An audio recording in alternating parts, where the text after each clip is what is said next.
Hello and welcome. Hope you're having a great day. I'm Soul, and today we're going to be talking about meditation. I love meditating. I first started a little over a year ago, and I've been doing it ever since. Not always consistently at the start, but now I do at least 2 meditations a day. So, what I want to talk about is how do you get started with meditation? And even if you already know some stuff about meditation and you already do some, that's fine. I'll be sharing a lot of stuff in this video that isn't specifically for beginners. So there should be something valuable to learn for everybody, hopefully. So first things first, how do you even meditate?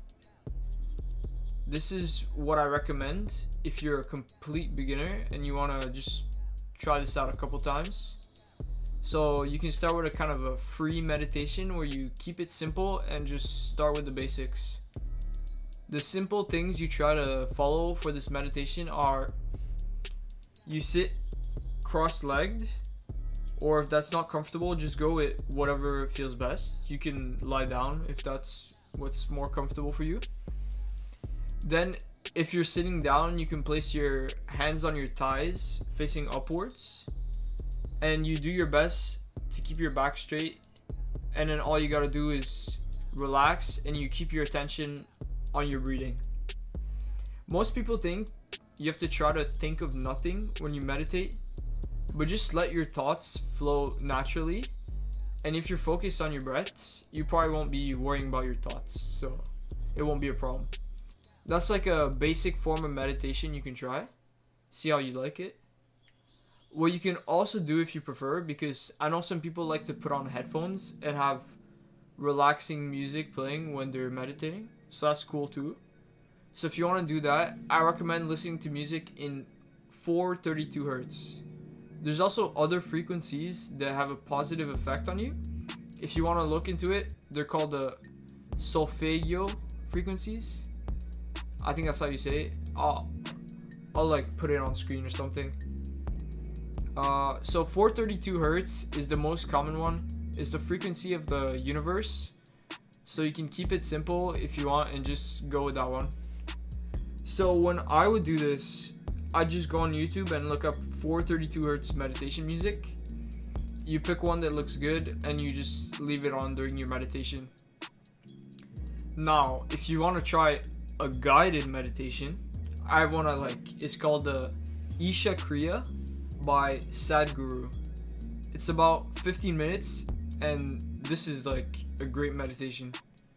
Like probably one of my favorite ones. If you want to include meditation into your daily routine, this is what I would do. So you do the Isha Kriya in the morning. You can do it twice a day if you want to get the maximum benefits from it. And you can do the simple meditation I talked about once a day. I personally do it before bed, but do it whenever you want.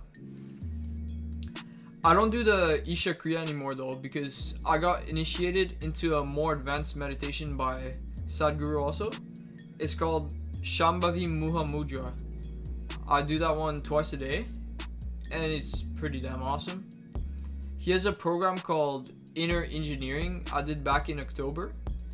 And you get initiated into this meditation during the second part of that program, the Inner Engineering Completion. If you're interested, I'll link everything I talked about in the description. I definitely recommend it. It's a great program. It costs some money, but I think it's definitely worth it. Sadhguru also has a free app. There's the Isha Kriya on there and other cool spiritual practices you can do, yoga practices too. You can also just find the Isha Kriya on YouTube, like by the way, so you can do that if you'd rather do that. Now I have 2 extra meditations I'd also like to share. The first one is a technique from the book The Power of Now. This book right here. It's a technique where you focus your attention on your body and you just feel it. I'll now be reading you the short chapter of the book of of him explaining it, basically. You can do the practice as I'm reading this if you feel like it, or just listen. Connecting with the inner body. Please try it now. You may find it helpful to close your eyes for this practice. Later on, when being in the body has become natural and easy, this will no longer be necessary. Direct your attention into the body. Feel it from within. Is it alive? Is there life in your hands, arms, legs, and feet? In your abdomen? Your chest? Can you feel the subtle energy field that pervades the entire body and gives vibrant life to every organ and every cell? Can you feel it simultaneously in all parts of the body as a single field of energy? Keep focusing on the feeling of your inner body for a few moments. Do not start to think about it.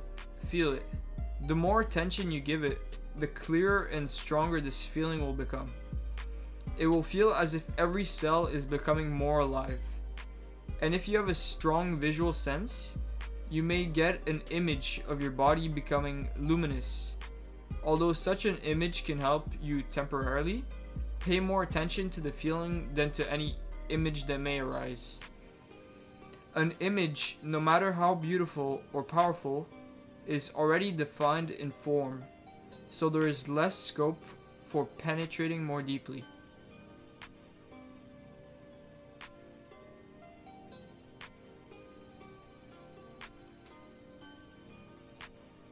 The feeling of your inner body is formless, limitless, and unfathomable.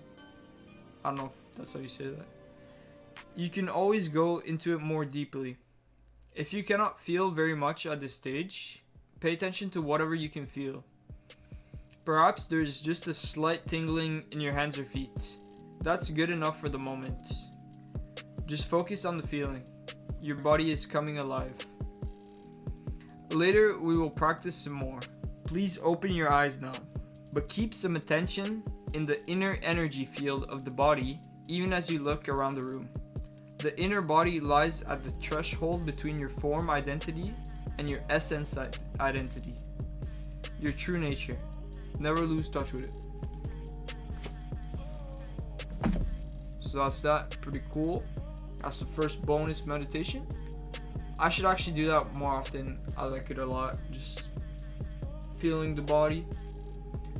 Now for the second one, well, this one isn't actually a meditation. This is a breeding technique I like. It's the Wim Hof Breeding Technique. I found this about a month ago when I was in Mexico, and I thought it was really cool. You can find this on YouTube. You just type Wim Hof Method or Breeding Technique, and it'll pop up. And he also has a free app I use where you can keep track of your breathing exercises and cold shower with other stuff. Because if you don't already know, Wim Hof is pretty well known. He does cool stuff with the cold. He has a bunch of world records. He climbed the Himalaya mountains in shorts. That's literally insane. But that's why people call him the Iceman. So that's why on his app you got things related to cold activities like the cold showers. So yeah, make sure to try out the breathing technique, and if you do, let me know in the comments how it was, as well as for the meditations. I'd love to hear some feedback. Alright, so now one last point that's important is if you're not comfortable with your legs crossed, or you have a hard time keeping your back straight during meditation, well, first off, you can use a pillow. That's what I do. It helps for sure. But if you want to get stronger and more comfortable in those positions, I recommend doing yoga or stretches. It'll help a lot on the long term. Keeping your spine straight in meditation and just in general is important because your energy passes through your spine, and it makes it easy for that energy to pass through if your back is straight. I'll link in the description the video of the stretches I've been doing every day, so check that out if you're interested. Yeah, that pretty much wraps it up for this video. If you have any questions, leave them in the comments. I really like how this one turned out. Hope you enjoyed. I'll be uploading around 2 videos a week. That's the plan for now. The next one probably being on Friday, so look out for that. That's all for today. Peace.